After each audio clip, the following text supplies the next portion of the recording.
वित्तीय वर्ष 2026-27 के केंद्रीय बजट को लेकर केंद्रीय मंत्री नितिन गडकरी ने सोमवार को नागपुर में आयोजित पत्रकार वार्ता में बड़ा खुलासा किया। उन्होंने बताया कि इस बजट से नागपुर, विदर्भ सहित पूरे महाराष्ट्र को व्यापक आर्थिक मजबूती मिली है।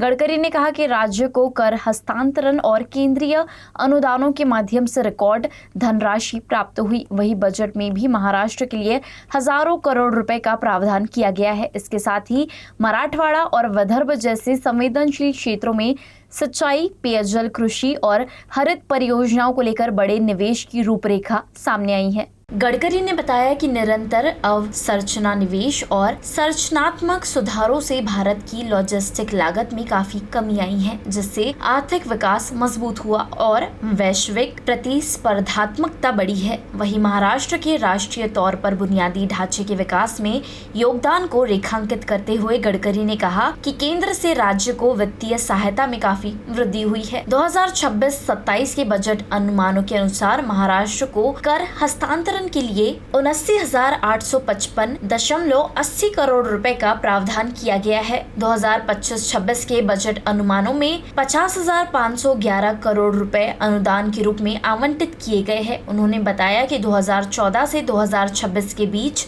महाराष्ट्र को कर हस्तांतरण के माध्यम से 5.83 लाख करोड़ रुपए और अनुदान के रूप में 3.66 लाख करोड़ रुपए प्राप्त हुए हैं।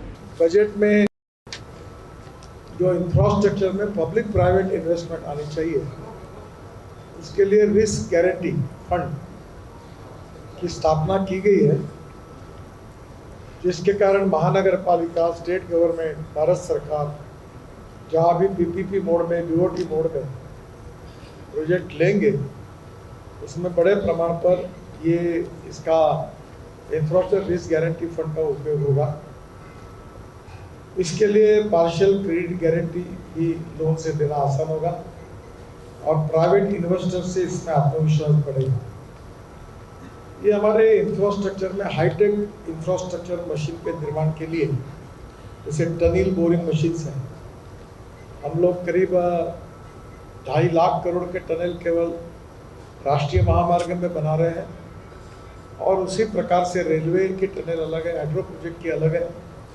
तो करीब 3.5-4 लाख करोड़ की टनल देश में बन रही है।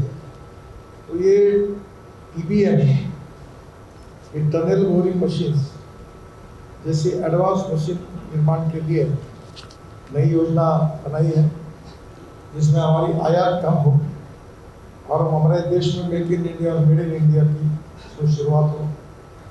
इसमें स्किल जॉब्स और टेक्नोलॉजी की कैपेबिलिटी भी इसमें महत्वपूर्ण है। रोड एक्सीडेंट विक्टिम को सीधी टैक्स राहत है। मोटर एक्सीडेंट्स क्लेम्स ट्रिब्यूनल जो है, मिलने वाले बैच पर अब इनकम टैक्स नहीं लगेगा, क्योंकि ट्रिब्यूनल में जब निर्णय होता था तो उसमें जो बैच लगता था उसके ऊपर इनकम टैक्स भी लगता था, वो नहीं लगेगा। पीड़ित और उनके परिवार को पूरा लाभ होगा और ये भी मानवीय और सामाजिक दृष्टि से बहुत इम्पोर्टेंट है। जो बौद्ध सर्किट है, जो बनाने का सौभाग्य मुझे मिला 22,000 करोड़ का, जहाँ भगवान गौतम बुद्ध का जन्म हुआ था, जहाँ उनको ज्ञान प्राप्त हुआ, जहाँ उनका वास्तव्य रहा और जहाँ उन्होंने जीवन समर्पित किया, उन सभी 6 राज्यों में फैले 5 बौद्ध सर्किट के लिए 4,000 इलेक्ट्रिक बसेस चलाई जाएगी, जो पर्यावरण अनुकूल होगी, पर्यटन और धार्मिक यात्राओं को आसान करेगी।